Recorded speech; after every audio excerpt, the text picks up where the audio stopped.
This was one of the most effective war machines ever built, and it wasn't fueled by taxes, debt, or bureaucracy.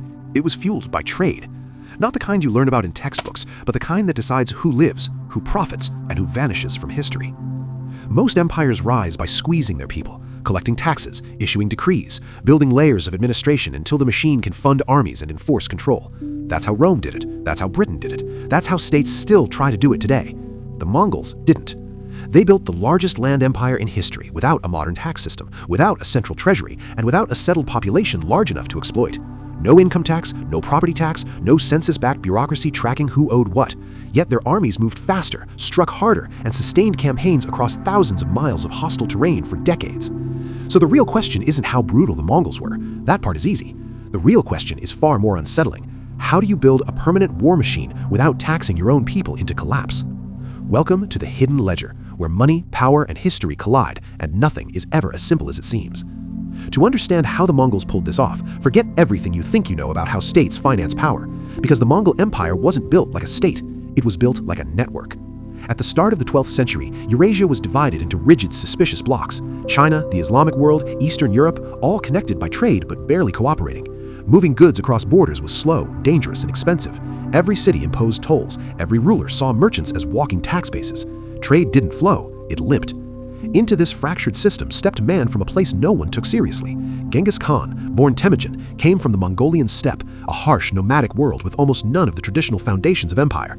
No cities, no agricultural surplus, no stored wealth, no written legal code to administer taxation at scale. By every classical definition of power, the Mongols shouldn't have worked. And that constraint forced innovation. Temujin understood early that he couldn't extract wealth the way settled empires did. There were no peasants to squeeze, no farmlands to assess, no reliable tax base to milk year after year. Trying to imitate China or Persia would have broken Mongol society apart. So instead of asking, how do we collect wealth, the Mongols asked a different question. How do we position ourselves so wealth must pass through us? That question changes everything. Trade, unlike taxes, doesn't require administration. It requires security, predictability, and consequences. The Mongols realized that merchants didn't care who ruled, what language they spoke, or what gods they worshipped. Merchants cared about one thing: getting goods from point A to point B without losing everything along the way. So the Mongols offered an offer the world hadn't seen before. Submit, and we will protect trade better than anyone else on Earth. Resist, and you will be erased from the network entirely. This wasn't a metaphor, it was policy. Under Mongol rule, caravan routes were militarized. Banditry was punished with extreme force. Interfering with merchants became a crime against the state. Traders traveling under Mongol protection carried paisa, metal tablets granting them safe passage, lodging, and priority across imperial territory. In effect, the Mongols flipped the traditional relationship between state and merchant. Most governments treated trade as something to tax after it happened. The Mongols treated trade as something to enable and skim continuously. They didn't build toll booths, they built dominance. And this is where the system becomes truly modern. Rather than simply taxing merchants, Mongol elites partnered with them through a system known as ortok. Wealthy merchants received capital, protection, and political backing from Mongol patrons. In return, profits were shared, risk flowed upward, reward flowed back into the military machine. If the merchant succeeded, the empire profited. If the merchant failed, the loss was absorbed by those already powerful enough to survive it. That's not medieval chaos, that's structured incentive alignment. While European kingdoms argued over tariffs and tolls, the Mongols were creating something closer to a venture-backed logistics empire, one enforced by cavalry and steel instead of contracts and courts. And the results were staggering. Under what historians later called the Pax Mongolica, trade across Eurasia exploded. Goods, technologies, ideas, and wealth moved from China to the Mediterranean with unprecedented speed and volume. The Silk Road stopped being a loose collection of routes and became a single economic artery. Cities that cooperated thrived. Cities that resisted were destroyed, not out of mindless cruelty, but strategic clarity. Terror wasn't random violence, it was enforcement, a warning to every other node in the system: align or vanish. This is the part people miss. The Mongols weren't destroying cities because they hated civilization. They were pruning inefficiency from the network. A city that disrupted trade was worse than useless. It was a threat to revenue flow. Removing it sent a message no tax code ever could. And here's the quiet irony. By refusing to tax in the traditional sense, the Mongols extracted more wealth than most tax-heavy empires ever managed. Trade scaled, loot flowed, armies were rewarded directly through plunder and access, not delayed salaries or bureaucratic promises. But this system came with a cost, and not just for the conquered.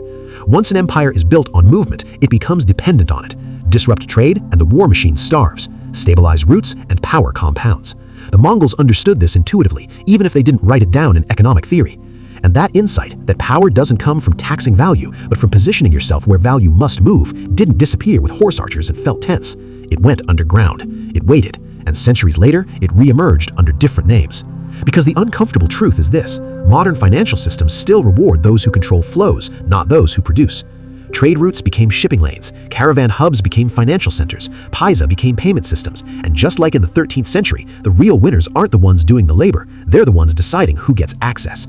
This isn't ancient history, this is a pattern. And once you understand what the Mongols were really doing, it becomes impossible to unsee. They didn't rule because they were the most civilized, the most numerous, or the most technologically advanced. They ruled because they placed themselves at the choke points of movement, of goods, information, and incentives. Everything else was secondary. And that logic didn't die with the empire, it evolved. After the Mongol Empire fractured, Eurasia didn't return to its old fragmented equilibrium. The damage and the insight had already been done. Trade routes had been unified, markets had tasted scale. Rulers across Europe and Asia had seen firsthand what happened when you stopped taxing activity and started controlling access. The lesson was clear, even if few admitted it out loud. Power doesn't come from owning land, it comes from owning circulation. European empires would spend the next 500 years trying, and mostly failing, to replicate what the Mongols had achieved accidentally through conquest. Portugal didn't become powerful because it taxed its peasants harder. It became powerful because it controlled maritime routes around Africa. The Dutch didn't dominate global trade because of superior farmland. They dominated because they controlled ports, finance, and shipping insurance. Britain didn't build an empire on taxation alone. It built it by owning the sea lanes, the clearing systems, and the choke points of global commerce. This was the Mongol model translated into ships and ledgers instead of horses and arrows. And that model still governs power today. Modern empires don't announce themselves with banners. They reveal themselves through choke points. Take energy. Roughly a fifth of the world's oil passes through a narrow stretch of water in the Persian Gulf, a passage so tight that any disruption ripples instantly through global prices. No taxes are collected there, no goods are produced, yet a single threat, a single miscalculation can send inflation surging across continents. That's not an energy story, that's a flow story. You don't need to own the oil, you just need to sit where it has no choice but to move past you. The same logic applies to shipping lanes. When a single container ship became wedged sideways in the Suez Canal, global trade didn't slow, it convulsed. Energy prices spiked, supply chains snapped, insurance costs exploded. Factories thousands of miles away stalled, not because demand disappeared, but because movement stopped. No sanctions, no war, no political decision, just friction introduced into a system built on constant motion. The Mongols enforced stability with terror. Modern systems enforce it with fragile infrastructure and the assumption that nothing will go wrong. When something does, the cost isn't absorbed by those closest to power. It's passed downstream to consumers, workers, and anyone paid in fixed wages. Even nature has become a player in this system. When drought reduces water levels in the Panama Canal, fewer ships pass, delays pile up, costs rise. Prices adjust upward quietly and relentlessly. Inflation follows, not because money was printed in that moment, but because the system lost efficiency. This is how modern power actually operates, not through speeches or tax codes, but through physical reality. And then there's commodities. Saudi Arabia doesn't need to conquer territory to exert influence. By coordinating oil production and pricing, it shapes global inflation, monetary policy, and political stability far beyond its borders. When supply tightens, central banks panic. When prices fall, entire economies reshuffle. None of this requires armies marching or flags raised. It requires positioning. The Mongols understood this perfectly. Why rule cities directly when you can make them dependent? Why administer populations when you can dictate access? This is why sanctions, when they work the way they do, and why they so often hurt the wrong people. Sanctions don't extract wealth, they interrupt flow. They cut actors out of payment systems, insurance markets, shipping lanes, and trade networks. In Mongol terms, they don't conquer a city, they declare it irrelevant. But sanctions are just one instrument in a much larger orchestra. The real power lies upstream, where decisions about access are made long before punishment is announced. And this brings the lesson uncomfortably close to home. Most people think about money in terms of income, jobs, salaries, raises, taxes. They measure progress by what flows into their account each month. But income is the last stop. It's the last stop in a much larger system. Real leverage accumulates earlier, where goods move, where capital clears, where energy flows, where risk is priced. That's why logistics firms outperform manufacturers, why financial intermediaries outlast producers, why platforms, not labor, capture disproportionate gains over time. And when crises hit, wars, pandemics, financial shocks, those closest to the flow adapt fastest. They reroute, they hedge, they renegotiate. Everyone else absorbs the volatility. Here's the quiet irony modern finance doesn't like to admit. For all its talk of innovation and progress, it still runs on principles a nomadic empire understood 800 years ago. Control movement, align incentives, remove obstacles, or remove those who create them. Everything else is decoration. So what's the real takeaway? It's not that trade is good and taxes are bad. It's that systems reveal their priorities through structure, not rhetoric.